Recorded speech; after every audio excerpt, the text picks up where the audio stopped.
곳으로 돌아가리라. 아멘. 우리 로마서 8장 28절 말씀 우리가 알거니와 우리 함께 암송해 보십시다. 시작. 우리가 알거니와 하나님을 사랑하는 자 곧 그의 뜻대로 부르심을 입은 자들에게는 모든 것이 합력하여 선을 이루느니라. 로마서 8장 28절 말씀. 아멘. 32장부터 37장까지 계속해서 욥과 친구들에 대한 엘리후의 입장을 우리가 살펴보고 있습니다. 오늘 본문이 34장이니까요. 32, 33, 34 아직도 35, 36, 37 뭐 그렇게 하고 싶은 말이 많은지 모르겠어요.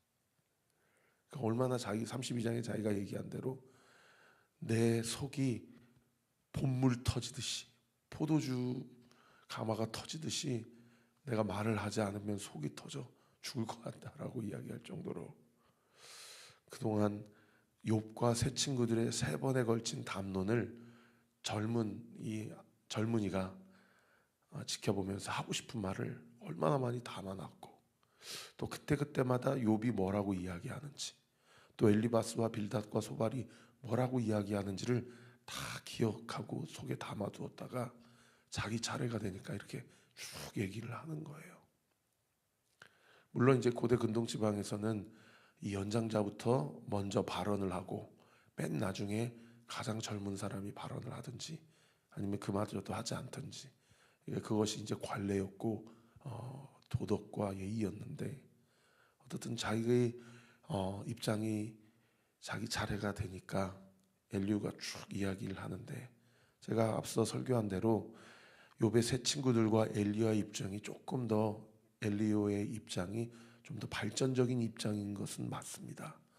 왜냐하면 세 원로들은 욥에게 철저한 인과응보와 권선징악의 논리로 욥의 고난을 해석했기 때문이죠. 그러나 엘리야는 고난은 꼭 죄에 대한 결과는 아니다. 하나님께서 고난을 통해 사람을 연단시키신다. 하지만 그렇다고 해서 내가 하나님 앞에서 의인이라고 한다든지 내가 하나님 앞에 죄를 지은 일이 없다고 한다든지 라고 이야기하는 것은 그것은 하나님 앞에 옳은 행동이 아니다 라고 이야기를 하는 거죠. 그러니까 조금 더 욥의 세 친구들보다는 엘리후의 입장이 발전적인 입장이었던 것은 맞지만 그러나 결과적으로 욥의 고난에 대한 성경적 혹은 성령이 주시는 분벽을 통해 해석하는 데 도달하는 데까지는 결과적으로는 세 친구와 마찬가지로 엘리후도 실패한 그런 입장이었다라는 것이 제가 결론부터 계속해서 말씀해 드리고 있는 그런 부분입니다.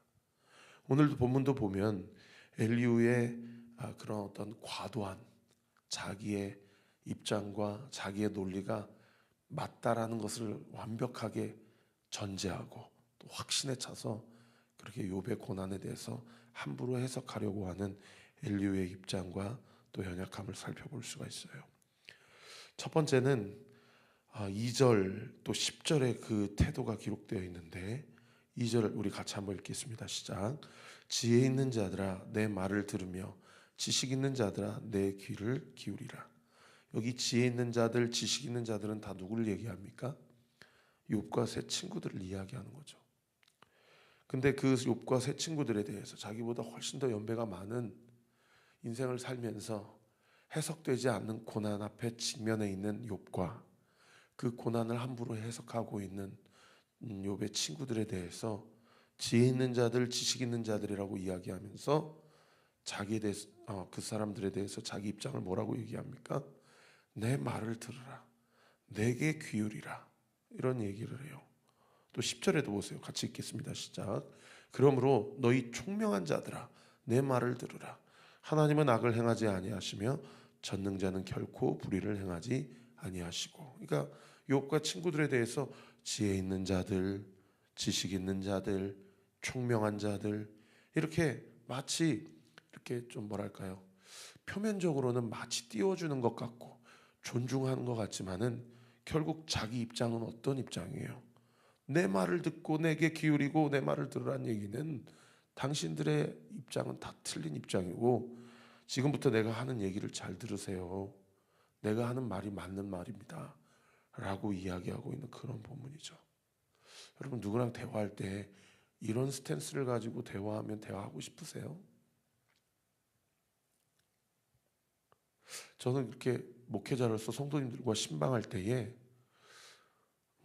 늘 우리가 심리학이나 상담 전문가들이 이야기한 대로 그냥 들어주기만 해도 그 내담자의 7, 80%의 문제가 해결된다라는 것. 늘 저도 이제 제 안에서 그런 것들을 꼭 명심하면서 최대한 뭐라고 말씀하시는지를 듣고, 그러고 이제 거의 기도하기 직전에 제가 말씀 들으면서 하여튼 그래요. 기도하면서 하나님, 이분에게 제 입술을 통해서 해야 될 말이 있다고 한다면 제가 30분이고 1시간이고 3시간이고 4시간이고 들으면서 제 마음 가운데 떠오르게 해주세요 라고 하면서 그분의 입장을 다 듣고 이제 제가 성도님의 이야기를 들으면서 성령께서 제 마음 가운데 주셨다고 믿습니다 라고 꼭 제가 전제하거든요. 그러면서 제가 정말 조심스럽게 제가 든 생각을 이야기하는데, 근데 제가 그렇게 전제하는 이유는 또 이 생각도 제 생각일 수 있고 성령이 주신 생각이 아닐 수도 있지만 제가 그렇게 믿고 말씀드리는 겁니다 라는 제 입장을 표현하기 위해서 그 전제를 까는 거죠.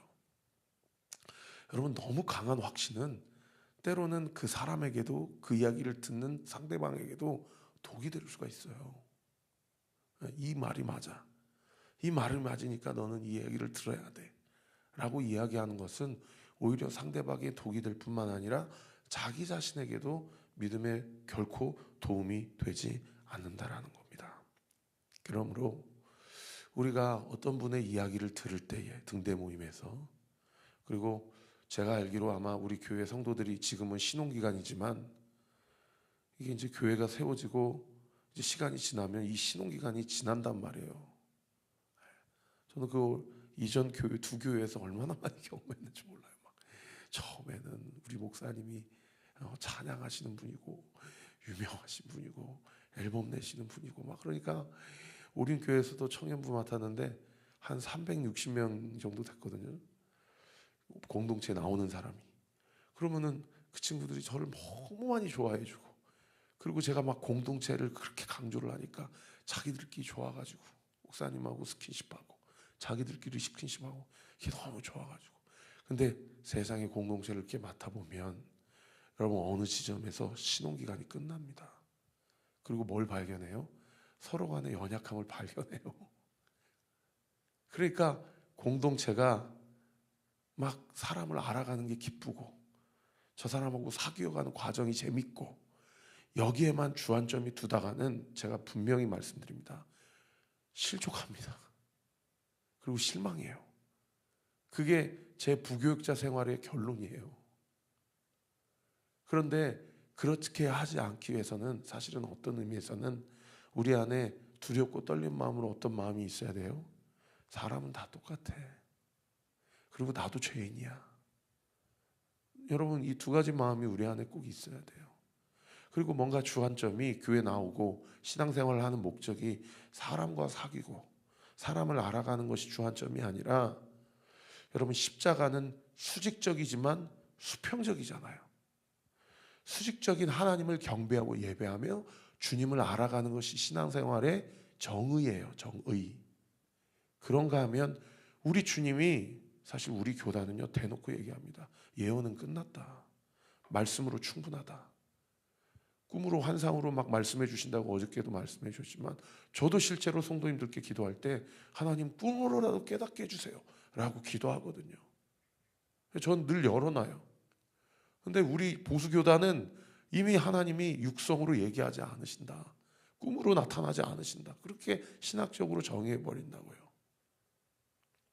제가 그래서 오히려 더 보수적인 신학을 공부하고자, 왜냐하면 제 성향 자체가 상당히 성령을 사모하고 은사를 사모하고 예언과 방언을 사모하고, 근데 이렇게 가다가는 이게 중심에 안 잡히게 돼갖고, 그 당시도 제가 신학교 갈 때 합동 장신 갈 거냐 총신 갈 거냐 다른 교단 갈 거냐 하면서도 그래도 더 보수 교단으로 가야 되겠다 이게 맞아야 되니까.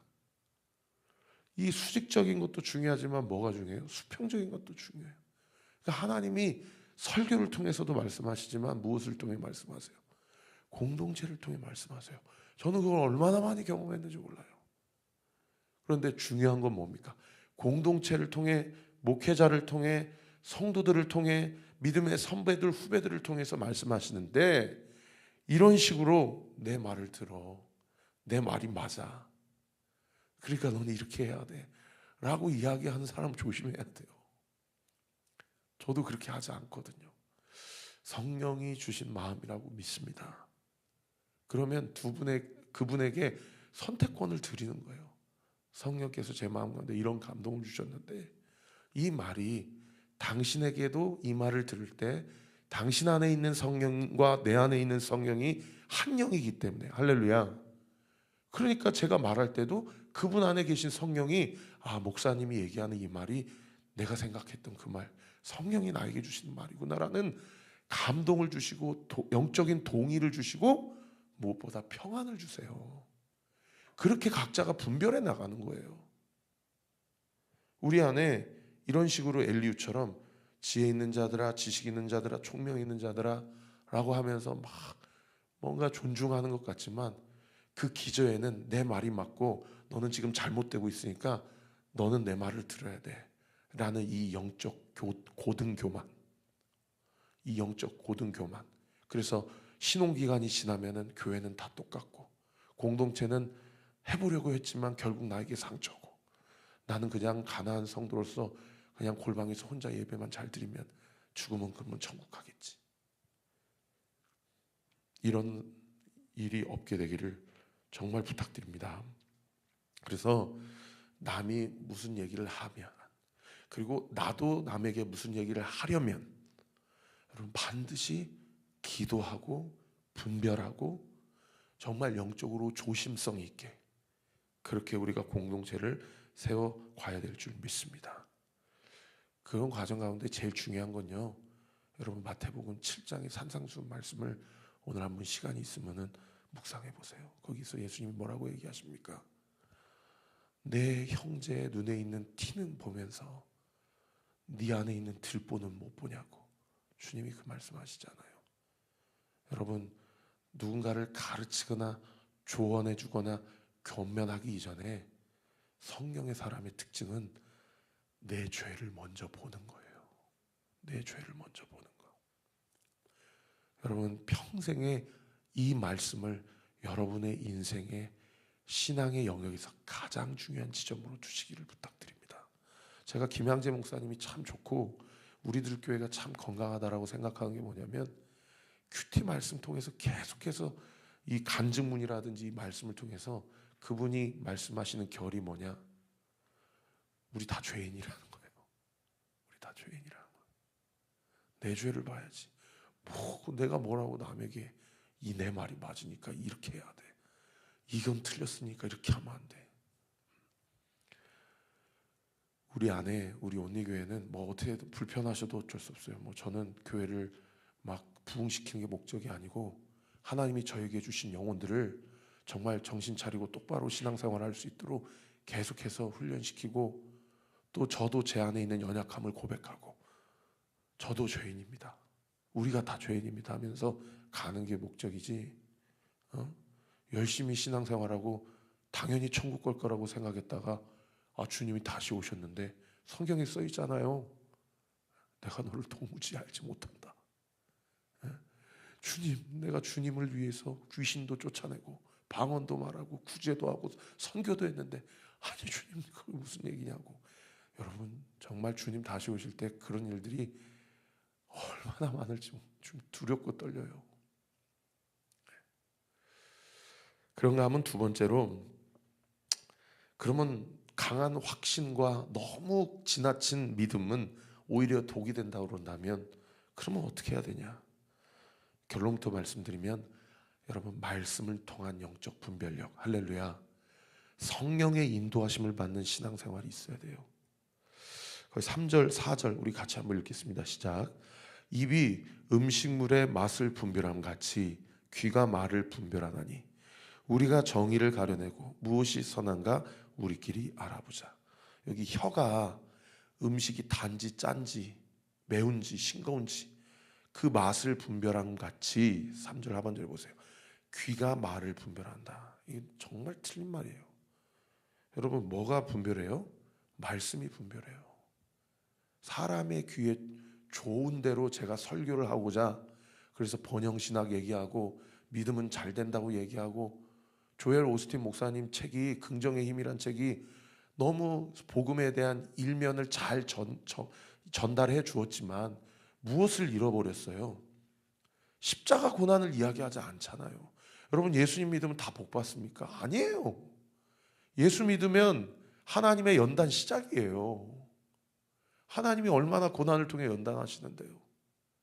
남편을 통해 연단하시고 자녀들을 통해 연단하시고 내 안에 있는 죄를 보면서 나의 연약함을 통해서 나를 또 연단하시고 예수 믿으면 사업 잘 되고 가정 잘 되고 자녀들 취업 잘 되고 하지 않아요. 그것을 통해서 우리의 죄를 보게 하시고요. 심지어 뭐라고 얘기해요? 지금 내게 주어진 고난은 내 죄보다 작다. 이렇게 얘기하게 한다니까요. 그러니까 누가 교회 다니고 싶겠어요. 다 다른 종교 가가지고 비나이다 하면서 자기가 중심되는 삶을 살며 절대자에게 신에게 무엇을 받아내려고 하고 무엇을 관철시키려고 하는 게 인간의 타락한 종교성의 본질이라고요. 십자가는 아니에요. 너는 죽었다라고 얘기해요. 너는 그리스도와 함께 죽었다. 너의 인생은 네 것이 아니다. 네가 이것을 인정하지 못하면 믿음 생활 시작부터가 출발할 수가 없는 게 기독교가 우리에게 이야기해주는 신앙과 믿음의 본질이에요. 그러니까 전도하면은 제일 힘든 게 뭐냐? 주권 문제라는 거예요. 주권 문제가 인정이 안 되니까. 아니, 내 인생이 내 거지. 욜로죠. 나는 지금 행복해야 돼. 지금 고난당하면 나는 그런 삶 살지 알겠어. 오늘이 없는데 내일이 무슨 소망이 있어. 세상이 이렇게 간다고요, 자꾸. 그리고 4절에 보세요. 우리가 정의를 가려내고 무엇이 선한가 우리끼리 알아보자. 우리끼리 알아본다고 뭐 선한 게 나오겠어요. 공동체 안에 성령의 임재가 없는 모임, 세상의 동호회와 전혀 상관이 없고 전혀 분별이 없고 전혀 차이가 없는 우리 이 아침에도 기도해야 돼요. 하나님, 우리 온리교회가 우리끼리 알아보는 모임 아니고 머리 대신 예수를 우리의 퀴리오스, 주님으로 인정하고, 할렐루야, 나는 죽었습니다. 그리고 사도 바울처럼 나는 날마다 오늘도 죽습니다. 나의 모든 감정, 의지, 생각 십자가 앞에 못 박습니다. 이 새벽에 내 어떠한 요구를 관철시키는 기도의 시간이 되지 않게 하시고 오늘도 이 아침에 이 하루를 시작하면서 내가 성령의 인도하심을 받게 해주십시오. 성령의 뜻이 무엇인지를 알게 하시고 나를 쳐서 복종시키는 은혜가 있게 하여 주옵소서. 할렐루야. 저는 오늘도 여러분 위해 기도합니다. 사랑하는 성도들이 내 자신을 쳐서 복종시키고 하나님의 인도하심을 받겠다. 하나님의 말씀이 내 삶 가운데 이루어지는 것이 내 인생의 가장 중요한 목적이고 내가 사는 이유다 라고 그렇게 자발적으로 고백하며 순복하며 나아가는 인생이 되게 해주세요 라고 기도해요. 주님도 연한 순 같고 연한 가지 같아서 주님도 하나님이시고 그분은 죄가 없으신데 아버지의 뜻이 이루어지기를 기도하셨잖아요. 우리도 그렇게 기도해야 될 줄 믿습니다. 말씀을 통한 분별력, 성령의 인도하심이 없이 귀가 말을 분별하고 우리끼리 알아보자라고 하니까 엘리후가 5절에 뭐라고 얘기해요? 욥이 내가 3번의 담론을 옆에서 지켜봤더니 욥이 뭐라고 말하냐면 자기가 의로운데 5절에 보세요. 하나님이 내 의로움을 부인하셨고 자기가 정당한데 거짓말쟁이라고 하나님이 나에게 얘기하셨고 자기는 허물이 없는데 화살로 상처를 입었다 라고 욥이 말했다는 거예요. 여러분, 욥이 언제 하나님이 내 의를 부인하셨다고 얘기했습니까? 자기가 의롭다라고 이야기한 건 맞아요. 근데 하나님이 부인하셨다고 이야기하지 않았고 하나님이 침묵하신다고 얘기하셨죠. 내가 정당하다고 이야기한 건 맞아요. 그런데 언제 하나님을 거짓말쟁이라고 그랬습니까? 나는 허물이 없다라고 이야기한 건 맞아요. 그런데 내 허물을 언제 하나님이 다 화살로 쑤셔 파셔갖고 상처로 만드셨다고 얘기하셨습니까? 그러니까 이렇게 과도한 자기의 강한 확신이 무엇을 불러일으켜요? 오해를 불러일으키고, 오해가 무엇으로 이어져요? 상대방에 대한 과장으로 이어져요. 이 상대방에 대한 과장으로 이어지니까 자기 안에 무엇으로 7절과 8절에 이어집니까? 상대방을 향한 판단과 정죄까지 나아가요. 7절 보세요. 어떤 사람이 욥과 같으랴. 욥이 비방하기를 물 마시듯 하며, 이 부분을 다른 번역 성경에는 욥이 하나님을 비방하기를 수없이 하였다 이렇게 번역하고 있어요. 8절에 보세요. 악한 일을 하는 자들과 한패가 돼요. 욥이 언제 악한 일을 하는 자들과 한패가 됐습니까? 그리고 그 다음 구절 보세요. 악인과 함께 다니면서 이르기를 사람이 하나님을 기뻐하나 무익하다 하는구나. 사람이 하나님을 기뻐하나 무익하다 하는구나를 다른 번역 성경에는 사람이 하나님 앞에 아무 소용가치가 없다 이렇게 번역하고 있어요. 자, 자기 강한 확신이 오해를 낳고, 오해가 과장으로 이어지고, 과장이 판단으로 결론 짓고, 판단이 되어지니까 욥을 어디까지 이르게 하게 해요? 죄인이라고 정죄하는 것까지 이르게 되는 거죠. 여러분, 이런 일들이 엘리후 참 너무하네 라고 이 아침에 분별할, 이렇게 해석하고 그냥 묵상할 문제가 아니에요. 여러분, 이런 일들이 지금도 교회 안에, 그리스도인들 가정 안에 이런 일들이 얼마나 많이 일어나는지 몰라요. 이거 남 얘기 아니고 내 얘기, 우리 얘기예요. 이렇게 되니까 결론이 어떻게 지어집니까? 11절, 12절, 13절. 사람의 행위를 따라 갚으사 각각 그 행위대로 받게 하시나니. 너 이제 죄 받을 거야, 형벌 받을 거야, 이 얘기죠. 12절. 진실로 하나님은 악을 행하지 아니하시며 전능자는 공의를 굽히지 아니하시느니라. 12절만 딱 떼가지고 묵상하면 엘리후 얘기 틀린 얘기입니까? 맞는 얘기입니까? 틀린 얘기가 아니에요. 하나님은 악을 행하지 아니하시고 전능자는 공의를 굽히지 아니하시죠. 그런데 그 앞에 이 결론에 도출되기까지 본인이 이 결론으로 정죄하는 데 이어지기까지의 과정이 맞는 과정이에요? 틀린 과정이에요? 이게 완전 말도 안 되는 과정이죠. 이런 일들이 교회 안에, 가정 안에 얼마든지 지금도 일어나고 있다는 겁니다. 말씀을 정리하겠습니다. 사랑하는 성도 여러분, 우리 안에 남을 판단하기 이전에 상대방의 연약함을 보고들랑 내 안에 기도가 시작되는 사람들이 되기를, 우리 온리교회가 그렇게 공동체로 내 안에 내 죄를 먼저 보고 상대방의 연약함은 나에게 주신 기도의 제목이요 사랑의 영역임을 인정하고 공동체를 세워가는 우리 교회, 우리 각 가정이 되기를 위해 이 아침에도 기도합시다. 두 번째는 귀가 말을 분별하거나 우리끼리 알아보자는 것이 아니라 말씀을 통한 분별. 할렐루야. 오늘 이 아침에도 성령이 우리의 생각과 마음과 입술을 주장하셔서 마땅히 기도해야 될 것을 기도하게 하시고, 마땅히 풀어야 될 것은 풀리게 하시고, 꼬여있는 모든 우리 안에 있는 마음들 다 기도하는 시간에 풀어지고 해석되어지고 주께 주시는 분별력을 가지고 주의 뜻을 온전히 이루는 우리 모든 온리교회 성도들 되시기를 우리 구주 예수 그리스도의 이름으로 축원합니다. 기도하겠습니다. 아버지 하나님 감사합니다. 오늘 이 아침에도 생명의 만나를 먹여주시고 우리의 영적인 분별력을 더 한층 깊이 있게 해주심에 감사합니다. 우리의 죄를 먼저 보게 해주세요.